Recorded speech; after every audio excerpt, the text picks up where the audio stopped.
महाराष्ट्र काय कर्नाटक काय सर्वांनी सबस्क्राईब करा खिलार महाराष्ट्राची शान आणि क्लिक करा बेल आयकॉनवर. एन्जॉय.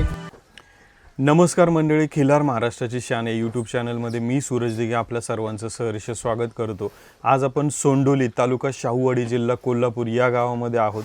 आज तसं पाहायला गेलं तर शेतकऱ्यांचं म्हणणं हे आहे की जेव्हा आपला देशी गोवंश खिलार बैलगाडा शर्यतबंदीच्या संकटात होता त्यावेळेस बरंचसे कठीण काळ या गावाच्या आजूबाजूच्या तालुका शाहूवाडीमध्ये पाहण्यात आला की खिलारचं प्रमाण हे सगळ्यात कमी होतं. पण जशी बैलगाडा शर्यतबंदी उठली तसं या भागामध्ये खिलारचं प्रमाण वाढत चाललंय हे शेतकऱ्यांकडून सांगण्यात आलं आणि त्याची नोंद आपण केलेली आहे. सर्वात महत्त्वाचं म्हणजे बैलगाडा शर्यतबंदी का उठावी याचं महत्त्व आपल्याला शेतकऱ्यांकडूनच ऐकण्यात जो खरं तर त्यातला गाभा आहे तो आपल्याला लक्षात येईल. मालक नमस्कार, चॅनलवर तुमचं स्वागत आहे. आम्हाला तुमचं संपूर्ण नाव, गाव, फोन नंबर आणि कुठं आहे तुमचं गाव गोठा ती माहिती द्या. माझं नाव प्रकाश बळीमोळे, मुक्काम पोस्ट सोंडोली तालुका शाहूवाडी जिल्हा कोल्हापूर. मी सोंडोली गावापासून माझ्या मूळ गावापासून मी 2 किलोमीटर शेतामध्ये राहतो आहे आणि माझी जनावरं वगैरे इथं शेतामध्येच, माझं वास्तव्य शेतामध्येच आहे. तुमचा फोन नंबर? माझा फोन नंबर 8600837095. मला का आता मागं 3 बैल पाहतोय, ही कुठून घेतली, किती जाती, सगळी माहिती द्या त्यांची. माझा जो पाठीमागा आहे सम्राट म्हणून बैल, जो आज थोडासा म्हणजे वळू क्षेत्रात पण त्याचा वापर केला आणि आज शेतीसाठी पण त्याचा उपयोग करतो आहे, शहरी क्षेत्रासाठी सुद्धा करतो आहे. तो बैल मी गणेश म्हणून ह्या वाडीचे होते, आरळ्याच्या वरती एक वाडी आहे खोतवाडी म्हणून, त्या खोतवाडीचे गणेश राणे यांच्याजवळून लहान वासरू असताना मी खरेदी केला. तो खरेदी करत असताना ते मला ते देत नव्हते. त्यांनी बऱ्याचशाच तिथं अडचणी तयार केल्या की आम्ही हे वासरू जास्त पैसे आम्हाला येतील असं होतील आणि एकदम लहान आणि अति आतरंगीपणा करणारं वासरू तिथं होतं. किती महिन्याचा असेल तेव्हा ते? त्यावेळी तो साधारण 2 वर्षाचा होता. 2 वर्षाचा असताना मी त्याला खरेदी केलं. इथं आणल्यानंतर त्यांची एकच अपेक्षा होती की हे वासरू त्यांच्यापाशी अतिशय आतरंगीपणा करत असताना सुद्धा त्यांचं एक म्हणणं होतं की तुमच्याजवळ ते कायम राहावं. आणि मी ते इथं त्यांना त्यावेळी शब्द दिला की एक लक्षात ठेवा, तुम्ही मला 22,500 रुपयाला हे वासरू देताय तर हे माझ्याजवळ कायमस्वरूपी तुम्हाला बघायला मिळेल. आणि तो इथं आणल्यानंतर थोड्या दिवस मी त्याला शर्यत क्षेत्रामध्ये ताणला. इथं गोंडोलीमध्ये शर्यत असताना तिथंसुद्धा त्यानं 5वा क्रमांक घेतला आणि वाकाईवाडी या ठिकाणी त्यानं 1ला क्रमांक घेतला होता. मग आता आणलं तेव्हा ठरलंच होतं का की ह्याला शर्यतीला पळवायचं? नाही, असं काही नव्हतं. कारण शर्यत बंदी असल्याच्या अगोदर माझ्याजवळ 2 पळाव बैल होती, परंतु शर्यत बंदी चालू झाली आणि त्यांना शर्यतीला ताणायला वेळ म्हणजे जागाच नव्हती. कारण पूर्ण बंदी असल्यामुळं आम्ही शर्यत करू शकत नव्हतो. मग शेतीसाठी वापर करायचा म्हटलं तर ती शेतीसाठी व्यवस्थित चालत नव्हते. त्यामुळे त्यांना विकले आणि नंतर मग मला बैल नसून घरी एक 4 दिवससुद्धा जमत नाही, त्यामुळं मी हे वासरू खरेदी केलं होतं. आता मालक 2000 तुम्ही 22,000ला खरेदी केलं ते वासरू? हां, 22,500. की ही किती वर्षापूर्वीची गोष्ट असेल? तरी त्याचं वय आत्ता म्हणजे कडदाती असेल? कडदाती झाला आहे. तो आदत असतानाच मी 7-8 वर्षापूर्वी? 2 वर्षाचा असताना, होय 7-8 वर्षापूर्वी खरेदी केलं. त्यावेळेस 22,500ला घेणं हे किती मोठी गोष्ट आहे किंवा त्यावेळेची किंमत जास्त होती. आर्थिक परिस्थिती तशी नव्हती आमची, तरी सुद्धा म्हणजे ती मोठी गोष्ट होती. कारण त्याच्या अगोदर जी माझ्याकडे पळाव असणारी बैल मी फक्त 20,000 रुपयाला जोड दिला होता. आता तसं पाहिलं गेलं तर इथं तुम्ही म्हणले की शर्यतीला तुम्ही वासरू पळवलं, त्याच्या अगोदर बंदीचा काळ पाहिला. शर्यत बंदीच्या अगोदरचा काळ, बंदीचा काळ आणि आजचा काळ काय सांगता, काय मत? आजच्या काळात शर्यत क्षेत्राला चांगली हे आहे आणि बंदीच्या अगोदर तर शर्यत क्षेत्र हे शेतकऱ्यांच्याच फक्त ह्याच्यात होतं. त्यानंतर आता बरेचसेच म्हणजे शर्यत क्षेत्रामध्ये लोक उतरले आहेत. पण बंदीच्या काळामध्ये अशी अवस्था झाली की लोक बैलच पाळणे नाही आणि काही वेळेला अशी अवस्था तर शर्यत बंदी जर न उठली नसती तर नवीन पिढीला बैल हा फक्त चित्रामध्ये दाखवला गेला असता, प्रत्यक्षात बैल बघायला मिळाला नसता. आता ही 2 बैल ह्यांचं काय काम तुम्ही करून घेता यांच्याकडून? ह्यांचं आता शेतीसाठीच काम करून घेतोय. जो आता माझा 2 नंबरचा जो बैल आहे हा नाटोशी या गावातून मी खरेदी केला. कारण त्या ठिकाणी तो शर्यतीलाच पळत होता. शर्यतीसाठीच मी घेतला, कारण माझा एक नंबरचा बैल, त्या बैलाला बैल लागत नव्हता, तरीसुद्धा त्या बैलाला तो बैल पुरत नाही तो कमी पडायला लागला, म्हणून मी शेतीसाठीच त्याचा वापर करतोय. आता त्या शेतकऱ्यांनी विकताना काय कारणामुळे विकला होता? त्याच्या तिथं भावाभावासनी दोघांना बैलानं मारलं, त्यानंतर त्यांना जखमा झाल्या, त्यांना टाके वगैरे पडले. त्याच्या अगोदर आम्ही तो बैल मागितला होता, 1.25 लाखाला मागितला होता, त्यावेळी त्यांनी दिला नाही आम्हाला. त्यानंतर त्यांना दोघाही भावाभावांना मारल्यानंतर 85,000 रुपयाला तो बैल आम्ही खरेदी केला. आता त्यांचे इथं बैल मारत होता, मग तुम्ही का डेअरिंग केली मारणारा बैल परत घेण्याची? इथं येऊन पण मारू शकतो ना बैल? मग इथं येऊन पण मारू शकतो, पण सर माझे म्हणजे 3 पिढ्या बैल क्षेत्रामध्ये आमच्या गेलेल्या आहेत. म्हणजे माझे आजोबा पण बैल पाळत होते, माझे वडील बैल पाळत होते. त्यामुळे बैल का मारतो याची कारणं आम्हाला म्हणजे बऱ्यापैकी माहीत आहेत. काही वेळेला बैलांना जेवढी माया लावल तरीही बैल अग्रेसिव्ह असला तरी शांत होतो. म्हणजे आपल्याला म्हणजे टेक्निक आहे की किती मार्क बैल आला तरी आपण कंट्रोल करू शकतो. मग काय बैल आता मार्क बैल घेतला आपण, त्याला कसा कंट्रोल केला पाहिजे काय सांग? त्याला अगोदर फक्त गोंजारून वगैरे पाहिलं तरी सुद्धा शांत आला नाही. मग परत शेतीला म्हणजे नांगराला वगैरे त्याचा वापर केल्यानंतर ज्यावेळी त्यांना त्याचीच कपॅसिटी संपते की ज्या चिडचिडपणा वगैरे जे असतो तो संपत येतो त्याचा. म्हणजे एखादा लई मार्क ॲग्रेसिव्ह बुजर बैल असेल तर त्याला झुपला तर तो नंतर हळूहळू शांत होतो. कारण मोठे नांगर वगैरे असतात आमचे, त्यांना झुपल्यानंतर कस लागतो बैलाचा चांगला. मग आता तुम्ही शेतीमध्ये अजिबात ट्रॅक्टर वापरतच नाही ट्रॅक्टर वापरत, पूर्ण बैलाने शेती करतो. आता आम्ही शहरात राहतो, आम्ही पाहतोय की आता तिकडे वाहनं जास्त आहेत आता तुमच्यापेक्षा, पण आता डिझेल पेट्रोलचे दर एवढ्या मोठ्या प्रमाणात वाढलेत. हिथं कसं कदाचित तुम्ही गावाकडची लोक पण म्हणत असेल की आज बैल आहे ते चांगले आहे, नाही तर ट्रॅक्टर असलं तरी दारात उभं करायची वेळ असेल आज. होय, बऱ्याच प्रमाणात आता ट्रॅक्टरना डिझेल मिळत नसल्यामुळं बऱ्याच प्रमाणात ट्रॅक्टर ह्या वर्षी चालू वर्षी तर मी ऊस भरणी म्हणजे ऊस फोडून जे त्याला भर लावली जाते ते भरणीचं काम मी कमीत कमी ह्या वर्षी 50,000 रुपयाचं काम बैलाकडून करून घेतलंय बाहेरचं. आपली स्वतःची शेती करून. याच्या अगोदर पण असं मिळायचं करायला का नाही? मिळायचं, पण ट्रॅक्टरनं जास्तीत जास्त लोकांचा ओढ ट्रॅक्टरकडे जास्त होती. पण आता ओढ बैलांकडे पण आता बैलांच्याकडे पण आहे. मग आता तुम्ही म्हणताय की 50,000 रुपये त्यातनं कमवले, पण जर त्यांनी त्या शेतकऱ्यांनी ते जर ट्रॅक्टरनी केलं असतं तर त्यांचे जास्त पैसे गेले असते. डिझेलला जास्त पैसे गेले असते. अधिक ट्रॅक्टर भाडं जास्त घेतात ट्रॅक्टरवाले. काय असते ट्रॅक्टरचं भाडं म्हणजे? आमच्याकडे गुंट्यावरती भाडं असते. गुंट्याला 120 रुपये घेतात भाडं. ओके. मंडळी, तसं पाहायला गेलं तर आज एक सर्वात महत्त्वाचा मुद्दा म्हणजे आपण प्रत्येक वेळेस म्हणायचो की शेती ही बैलांकडून केली पाहिजे, पण कधी कधी असंही असतं की एखादा म्हणतो की काय गरज पडली ती बैल वापरायची, ट्रॅक्टरच वापरू. पण कधी कधी परिस्थितीच माणसाला अशा पद्धतीने ते आणून थांबवते की तुम्हाला आता ते ट्रॅक्टर ते डिझेलचा वापर तुम्ही कितपत केला पाहिजे नाही केला पाहिजे हे परिस्थितीच त्याची जाणीव करून देते. याचं उत्तम उदाहरण सध्या या मालकांनी सांगितलंय. मालक, आता दावणीला गायी पण आहेत, काही खोंड आहेत आणि ही बैल आहेत, तर वैरण खुराक काय असतंय नियोजन इथं तुमचं? आमच्याकडे आता तसेच म्हणजे चांगल्या प्रतीची वैरण नाहीच. मक्याचा कडबा किंवा वला मक्याचा चारा मिळतो आणि भातापासून जे गवत असते भाताचं ते मिळते, जनावरांना खाद्य म्हणून मिळते. मक्याची कणसं पण मिळतात त्यांना खायला? मक्याची कणसं आम्ही घालतो, की जी दुधाची कणसं घालतो आपण.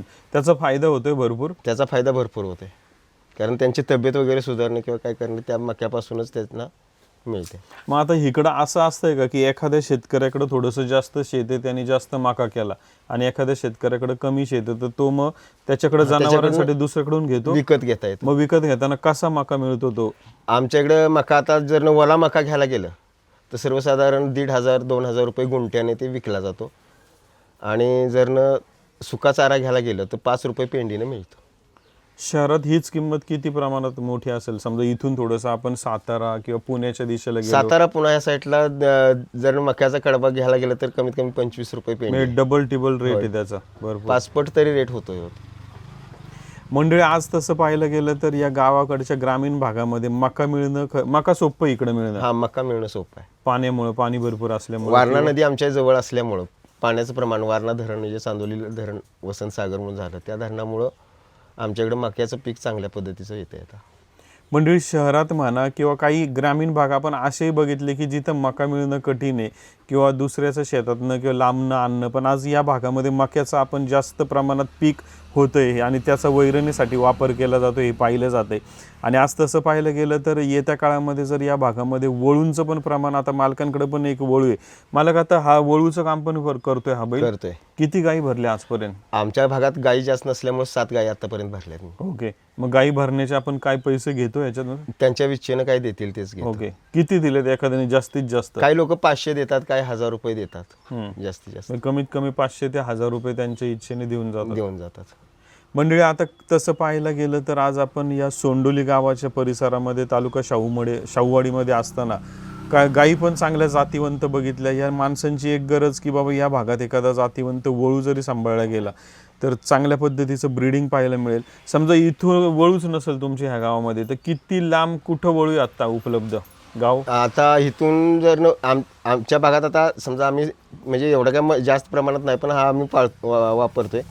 पण आम्हाला इकडं ह्या कराड भागामध्ये जावं लागतंय वळू क्षेत्र बघायला. किती किलोमीटर कराड? 50 किलोमीटरवर जावं लागतं. मालक, आता खरं तर या मुलाखतीच्या माध्यमातून आम्हाला एक आनंद हा वाटतो की एक सुंदर पद्धतीचा चांगला गोठा आम्हाला पाहायला मिळतोय की कशा पद्धतीचं असलं पाहिजे. मंडळी, या मुलाखतीच्या सुरुवातीच्या टप्प्यामध्ये मालकांची आपण या बैलांची माहिती घेतली. आता कुठे जाऊ नका, या ब्रेकनंतर आपण या मालकांच्या दावणीला असलेल्या गायी असतील, खोंडा असतील, आपण त्याची माहिती घेणार आहोत. पोशिंद्याचे तू इमान, कैलासाला शंभोदी तुझा जय जयकार. पंढरीच्या पालखीची वारी तुझ्या खांद्यावर, पाय गुणी जोडैसी धन्य काळरान. मरणाच्या शर्यतीत तुझ्या शर्यतीचं गाण. मंडळी, या मुलाखतीच्या सुरुवातीच्या टप्प्यामध्ये आपण मालकांच्या दावणीला असलेल्या बैलांची माहिती पाहिली. त्याच्यामध्ये एक वळू बैल पाहिला या तालुका शाहूवाडी सोंडोली गावाच्या जवळचा. मालक, आता मागं गायी पाहतोय, खोंड पाहतोय, तर किती गायी खोंड आहेत, ही पैदास किंवा काय सगळी माहिती द्या गायींची. माझ्याकडे आता सध्या 5 गायी आहेत. त्यापैकी एक माझी सुरुवातीची गाय एकदम वयस्कर गाय आहे. त्या गायीपासूनचे ह्या समजा पैदाशी आहेत. वयस्कर किती वय असेल तिचा अंदाजे? तिचं आता अंदाजे 20 वर्ष वय आहे. मग किती वेत झाली तिच्या आत्तापर्यंत? तसं मी तिची वेत कमी प्रमाणात घेतली, कारण मधल्या काळामध्ये आमच्याकडे खिल्लार पाळायला कोणच तयार नव्हतं आणि कालवड होईल ते कोणाला द्यायचे म्हटलं तर अतिशय अडचण तयार व्हायला लागली. मधला काळ म्हणजे तरी कोणता काळ म्हणूया की ह्याचा जन्म का त्या दरम्यान? ह्या खोंडाच्या जन्माच्या अगोदरचा काळ असा होता, म्हणजे शर्यतबंदीच्या पिरियडमध्ये आणि शर्यतबंदीच्या अगोदर, की खिल्लार पाळायला लोक कंटाळलेली होती, कारण दूध क्षेत्राकडे लोक जास्त वळले होते. त्यामुळे जर्सी गाई, परत मुरा म्हैशी वगैरे पाळण्याकडे लोकांचा ओढा जास्त होता. त्यामुळे खिल्लार कोण पाळत नव्हतं. आता ती काळी गाय पाहतो, तिची किती वेत झाली? काळी गाय पाहताय ती कपिला गाय आपली, तिचं आता 3ऱ्या वेताला गाभ आहे. 2 वेत झालेत. मालक, आता बैल सांभाळणं आणि गायी सांभाळणं काय महत्व आहे, याच्यातलं काय फरक आहे? बैल आणि गायी दोन्ही खिल्लार क्षेत्रासाठी महत्त्वाचंच आहे, कारण गायी नसतील तर बैल आपण तयार करू शकत नाही आणि गायी ह्या पहिल्यांदा पाळणं गरजेचं आहे. मी सुरुवातीला म्हणजे माझ्या वडिलांच्या नंतर बैल, माझ्या जवळचं बैल क्षेत्र म्हणजे थोडंसं संपल्यासारखं झालं होतं. त्या पिरियडमध्ये ती मी एक पहिली खिल्लार गाय पाळली आणि त्यानंतर मला परत आणि खिल्लार ओढा माझा चालू झाला. आता आम्ही तुमच्याकडे येई तोपर्यंत जवळपास 4 ते 5 मुलाखत घेतल्या तुमच्या गावाच्या जवळपास, मग इथं आलोय. ज्यांच्याकडे घेतलं त्यांच्याकडे 1, 2, 3, 1, 2, 3 असे खिलार होते. आज तुमच्याकडे आम्हाला जास्त पाहायला मिळते. कितीपासून सुरुवात केली ती गाई सुरुवातीला? सुरुवातीला माझ्याकडे एकच गाई होती, कारण वडील असताना आमच्या घरी एक गाई होती आणि ती गाई मी 92-93ला मुंबईला गेलेलो असताना त्यांना सांभाळायची होत नाही म्हणून एका व्यक्तीला ती दिली. त्या माणसानं ती कुणाला तरी विकली गाय आणि मग नंतर आल्यानंतर मी त्यांना विचारलं की तुम्हाला फुकट आम्ही गाय दिली होती, समजा तिचं पिल्लू वगैरे असेल तर आम्हाला परत द्या. तर त्यांच्या घरी काहीच शिल्लक नव्हतं. मग नंतर मी पाटण वगैरे भागात शोधून गाई मिळते का बघायला बराचसाच हे केला आणि ती पहिल्यांदा गाई 4000 रुपयाला, छोटी कालवड, 6 महिन्याची कालवड 4000 रुपयाला मनव या गावातनं घेऊन आलो. आणि मग त्याच्यापासून मग आता इथून पुढे अजून वाढवणार का, काय नियोजन आहे पुढचं? मी जास्तीत जास्त खिल्लार फक्त गायी वगैरे वाढवणार, कारण माझी अशी सरसवय आहे की खिल्लार हा अतिशय महत्त्वाचा गरजेचा आहे. कारण शेती करत असताना खिल्लारच्या गोमूत्रापासून शेतीतली कीडसुद्धा संपते. पण आता मला एक म्हणायचं की तुम्ही म्हणतात की मी खिल्लारच वाढवणार, आज तुमच्या इथं म्हैस जर्सी काही नाही, पण आर्थिक मग कसं याच्यातनं हे करतं? आता आम्ही असं ऐकलं की शेतकरी म्हैस किंवा जर्सी पण सांभाळतो की ज्याच्यातून त्या दुधाच्या विक्रीतून त्याला आर्थिक बाकीचं हे तालेबंद किंवा हे व्यवस्थापन करता येतं. मग तुम्ही कसं याचं नियोजन करता? मी माझ्या शेतीपासून निघणारं धान्य आम्हाला पुरेपूर असते. कारण जनावरांना ते खाद्य म्हणून पण वापरता येते आणि आम्हाला घरी खायला पण वापरता येते. मका, परत भुईमुगसुद्धा आम्ही पिकवतोय, भात पिकवतोय. आणि आर्थिक म्हणजे त्यातून थोडंसं विकलं तर त्याच्यातून बाकीचं जे लागणारं साहित्य आम्ही खरेदी करू शकतो. आणि मगाशी जसं तुम्ही सुरुवातीला सांगितलं की बैलांच्या साह्याने दुसऱ्यांची शेती करून पण आर्थिक गणित तिथं बसतंय. मुलगा काय करतो तुमचा? मुलगाचं आता ग्रॅज्युएशन झालंय, तो स्पर्धा परीक्षेचा अभ्यास करतोय. कुठं झालं ग्रॅज्युएशन? इथंच? नाही, सरूडला.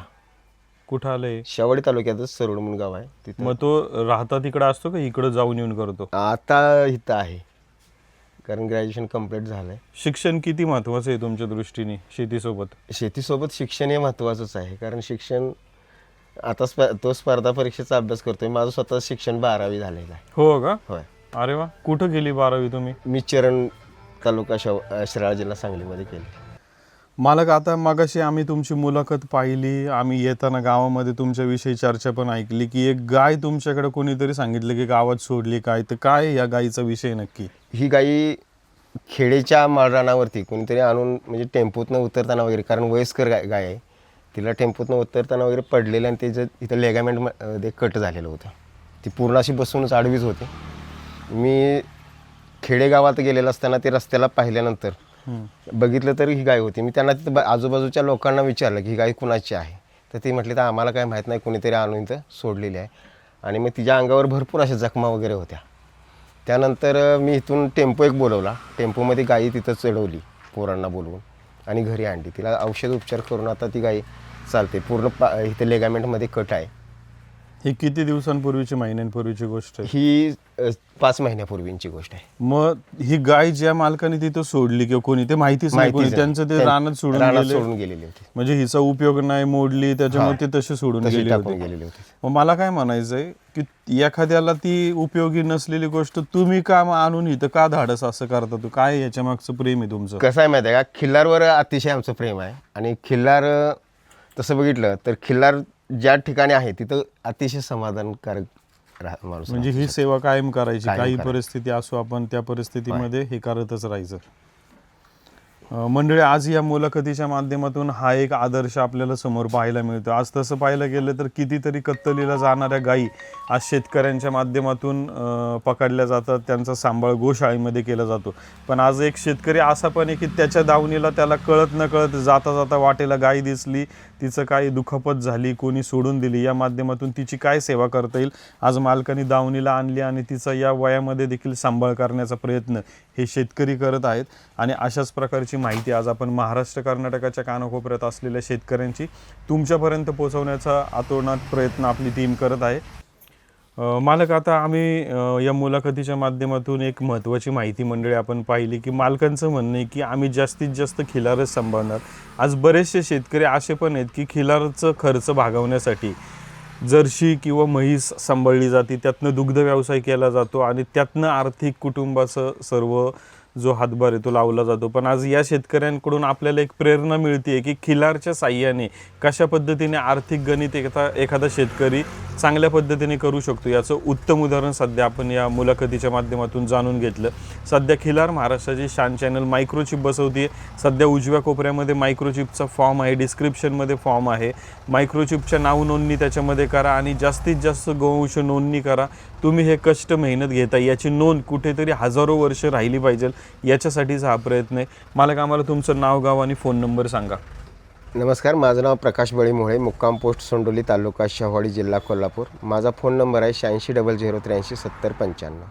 मला खूप खूप धन्यवाद आज या चॅनलच्या माध्यमातून आज आम्हाला तुमच्या दावणीचा गोवंश पाहायला मिळाला आणि खरंच कौतुक आहे तुम्ही ज्या पद्धतीने खिलार सांभाळताय आणि त्या ज्या पद्धतीने तुमचं काम चालू आहे. इथून भविष्य काळात देखील अजूनही जास्त मोठं काम करा. अजून पुढच्या काही वर्षांनी नक्कीच आम्ही या भागात येऊ, तुमची भेट घेऊ. मालक धन्यवाद. नमस्कार. खिल्लार महाराष्ट्राची शान